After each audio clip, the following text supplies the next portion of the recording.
Good morning. It looks like the sky is on fire. It's so lit up. It's hot pink and bright orange, and I guess there could be some fluorescent yellow in there. It is beautiful. Now through my glasses it looks blurry on the camera, but we'll hope that you get the impression of the feeling of the color. I'm going to start a new book today.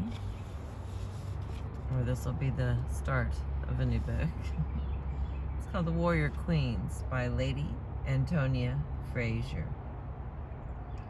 She's the author of Mary Queen of Scots, Cromwell, King James the V1 and 1, and Royal Charles, The Weaker Vessel, The Warrior Queens, and the Wives of Henry VIII. Otherwise known as VIII. Alright. I have to keep myself entertained working here.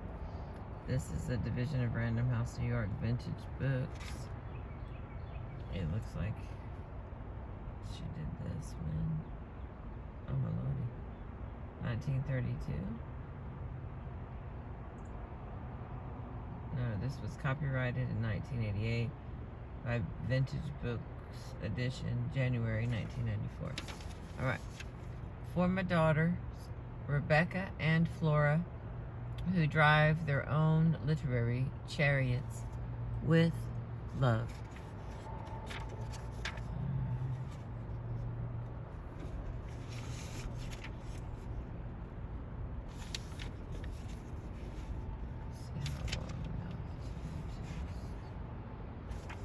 All right, the beginning here is the author's note.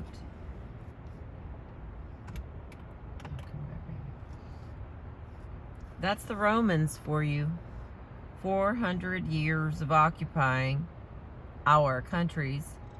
These indigenous words were spoken in 1986 by one who, like myself, was gazing down from an observer's platform into some archaeological excavations in the city of London. God, that's pretty. Such robust patriotism, undaunted by the passage of quite a lot of time, reminded me of my earlier involvement with Queen Boadicea via H.E. Marshall's inimitable Our Island Story, a work enjoyed by me with passion as a child in the 1930s. Okay, now I'm pretty confident that I'm not going to get this lady's name right, so I'm going to spell it so that way you know what I'm getting wrong for the pleasure of knowing. Boadicea.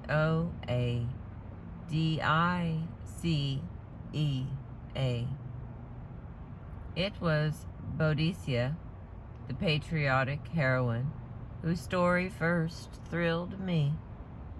I wept for her treatment and that of her daughters, and wept again, but this time in admiration for her death. The word heroine, as opposed to hero, is important in all this, for there is no doubt in my mind that a part, indeed a large part, of Boadicea's appeal to me then lay in her female sex. The early feminism of those who have brothers close in age should never be underestimated. Half a century later, in exploring both the history and the subsequent reputation of Queen Boadicea, those two interwoven themes of her patriotism and her femininity have not seemed to me either irrelevant or outmoded. I suppose, therefore, I can claim a lifetime preoccupation with the subject of Boadicea even if my early feelings of dislike for the misogynist Romans have waned just a little. In recounting the stories of other warrior queens, as indeed in investigating that of Boadicea herself, I have obviously been dependent on the works of many scholars and experts in their fields, to which detailed acknowledgment is made in the reference notes. But I should like to express my deep overall gratitude here. The spelling of proper names in a book crossing so many civilizations and cultures has obviously constituted a real problem. I have attempted to solve it by choosing that spelling I have judged most intelligible to the English-speaking world at the present date. But I should emphasize that ultimately these various choices have been mine, not those of the experts acknowledged above. In particular, I should like to thank the following: H.M. the Queen for gracious permission to quote from the Royal Archives at Windsor, and Miss Jane Langton, late of the Royal Archives, for her assistance. Dr. Shyam Herzog, President of Israel, for conversation on the subject of Golda Meir, and permission to quote from material unpublished in this country. Dr. Michael Grant for help and encouragement at many stages. Rana Gabani for stimulating discussions and advice concerning the Arab world in general, and Zenobia in particular. And General Mustafa Slas, the Syrian Minister of Defense, my Georgian consultants, the late Sir Charles Johnston, who first called Queen Tamara of Georgia to my attention, Mr. Lawrence Kelly, Professor Nico Kashavali of Tbilisi, and Miss Catherine, or Vivian, Ashton, and Dr. Graham Webster and his wife Diana, not only for his help, but for their hospitality.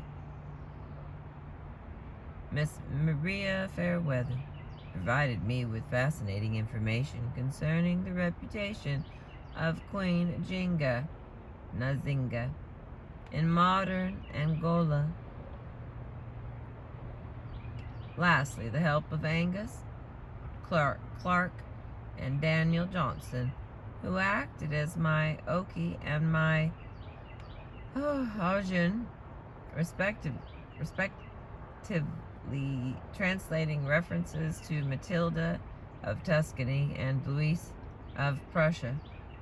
It was invaluable.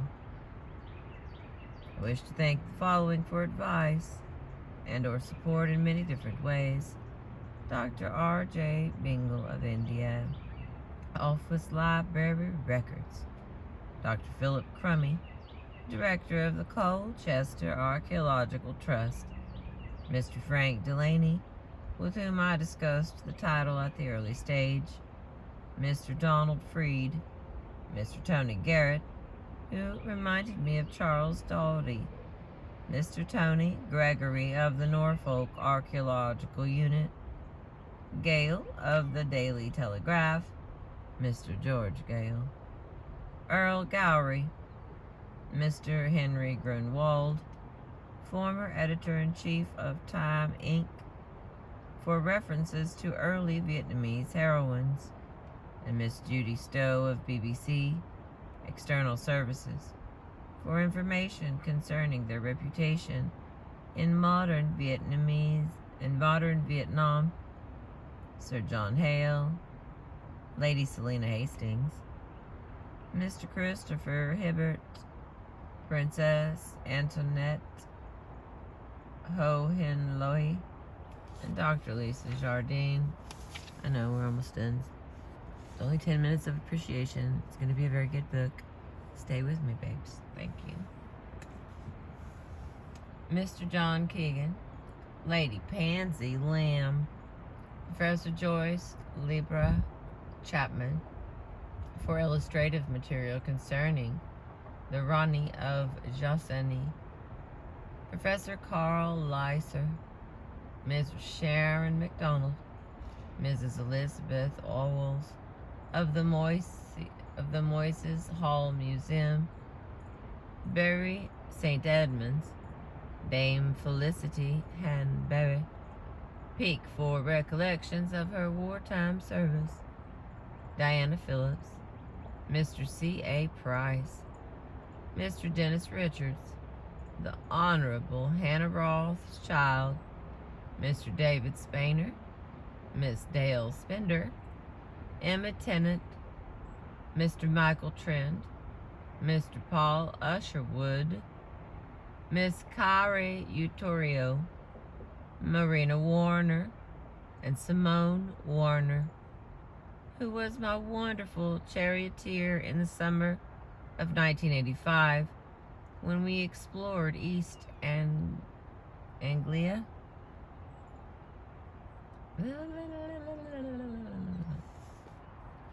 One little paragraph. Hang with me, babes.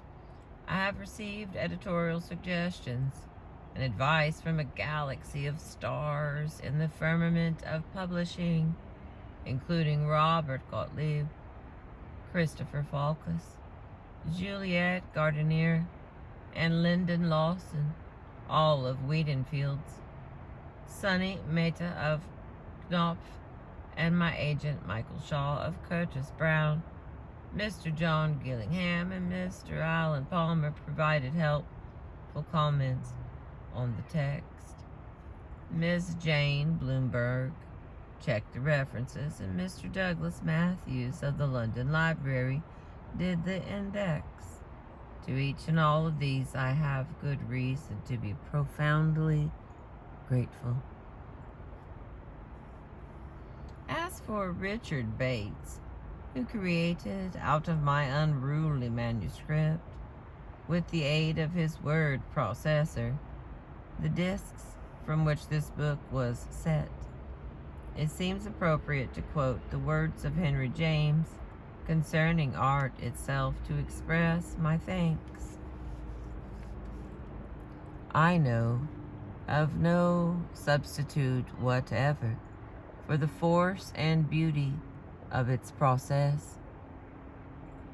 Finally, I must not forget the home team, from my son, Orlando Fraser, who did research for me at the Collindale Newspaper Library and elsewhere, and my daughter, Flora Fraser Powell-Jones, always prepared to discuss the classical world with energy, to my mother, Elizabeth Longford, who may never have realized what an editorial burden lay ahead when she first encouraged me to read history. My husband, Harold Pinter, although coming last in these acknowledgments, is always the first to read my work. No words of mine can express my debt to him sufficiently, so I will use his to thank him for his support when I ventured into quite remote, utterly foreign territories. Signed, Antonia Fraser, St. Cecilia's Day, 1986, Feast of St. Joseph, 1988. Okay, so that was 14 minutes to get through the beginning. Okay. Thank you for being with me. I wonder if I should switch this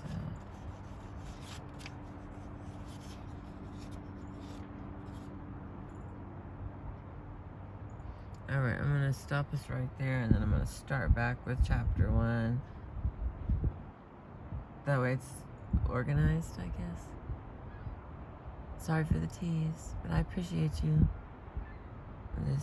Chapter 1 is a singular exception. I'll show you a picture of my book. The story of this book is it was a gift given to me by a lady friend of mine. When I asked for books for my birthday, I asked for books that was other people's favorite book. And this was the one that she gave me. And I've tried to read, have read different parts out of it. But I get, as far as trying to read it out loud, some of these names just tangle me right up. So, wish me luck. Thank you for being with me. I appreciate you.